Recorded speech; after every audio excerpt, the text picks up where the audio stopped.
Thank you, Mr President. I rise to speak against this motion, and in so doing I want to call out the One Nation Party for engaging in cynical and divisive politics, and to call out the opposition in this place for debasing themselves by lining up with One Nation in this way, rolling in the mud with the One Nation Party in this way.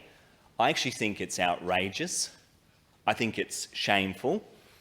And what is particularly galling about it is that the previous speakers have talked about division and wanting to bring the community together, yet they are lining up with the mother of all divisive political parties, One Nation. They are lining up with those that seek to fan the flames of division and disquiet in our community and are seeking to wreck this voice to Parliament. It's deeply disappointing, Mr President. I had hoped, when we saw members of this chamber speak against the voice to State Parliament, that when they didn't get their own way, they would hope that this project, this ambitious plan, would succeed. But no. Instead, Mr President, they have embarked on a very different mission. That is to try and wreck and undermine this project. And I think that is deeply, deeply disappointing. I do want to speak to some of the elements of this motion. The first, in relation to this point that the South Australian First Nations voice was not democratically agreed to by the people of South Australia. That is complete nonsense, Mr President. And I refer you to an article in The Guardian, 6th of July 2019. Indigenous leaders welcome SA Labor's vow to take Ullaru's statement to the polls. Peter Malinauskas says his party will establish a voice to Parliament if it wins the next election. And I seek leave to table the document, Mr President. Leave granted. Leave is granted. That article makes it very, very clear what the Labor Party's commitment was. They made it very clear, heading into the last election, that they were seeking to establish a state voice to Parliament if they won the election. The Greens Party made it very clear that that was something that we would support if we were in a position of balance of power in this place. Well, we had an election, the greatest test of our democracy that we have in our state in terms of reaching democratic agreement. There was an election, the Labor Party formed government, and the Greens found ourselves in a key position here in this place. And so together, the Labor Party, the Greens, and I acknowledge also the Honourable Frank Pangello and Connie Benares, we all supported a voice to Parliament. End of story. That is democracy in action. This nonsense that, oh well, the outcome that we got was not what some people in this place wanted, and therefore it's undemocratic and needs to be undermined and wrecked, I just think is utterly ridiculous.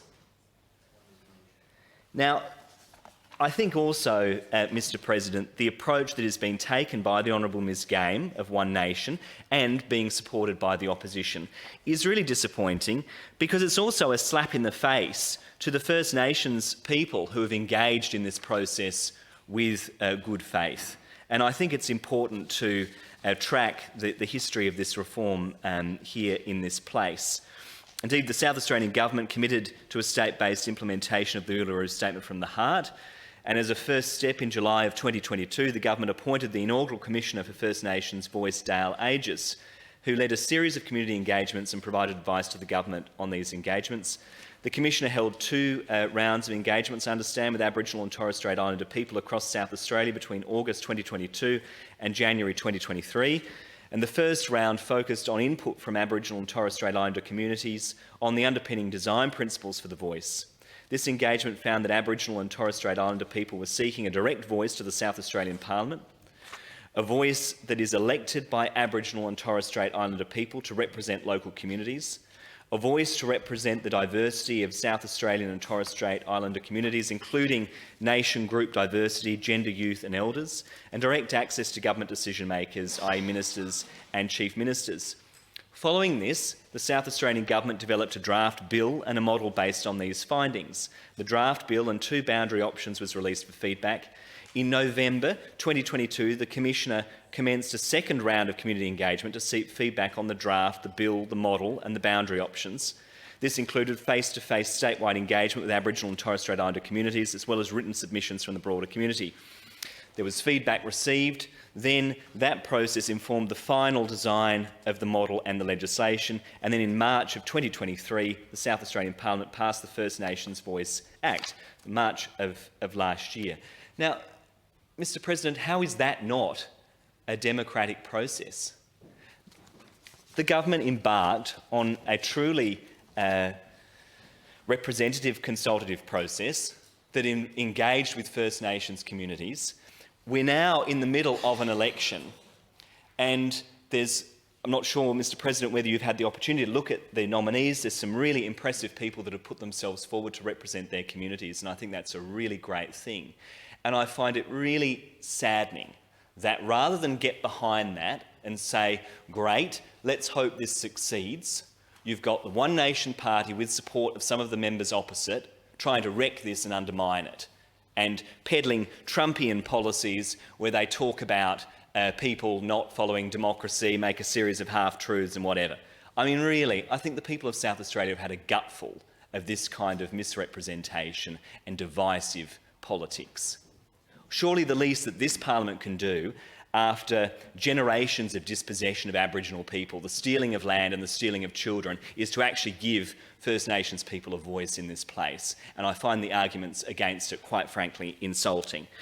I also just want to remind the members opposite, who are in the middle of a tight by-election campaign, that electors in the seat of Dunstan, a seat that they currently hold by a wafer-thin margin, voted 55.3% in favour of a voice. And I look forward to going out, continuing to campaign in that seat and reminding people in that seat of the views of the Liberal Party in this place, because I think many people in the seat of Dunstan will be, quite frankly, horrified that the party that is seeking to represent them in this chamber is peddling this sort of nonsense. So shame on the Liberal Party for debasing themselves and rolling in the mud with One Nation. I mean, surely we have had enough of this. And I say to the Honourable Ms Game, hope this motion is knocked on the head tonight, and then let that be the end of the matter. Stop trying to undermine the South Australian voice to Parliament. Stop trying to wreck it, get behind it, hope that it succeeds, and actually listen to the views of First Nations people. That's what we should be doing, not seeking to silence them, not peddling this sort of nonsense that we've heard in the chamber just now.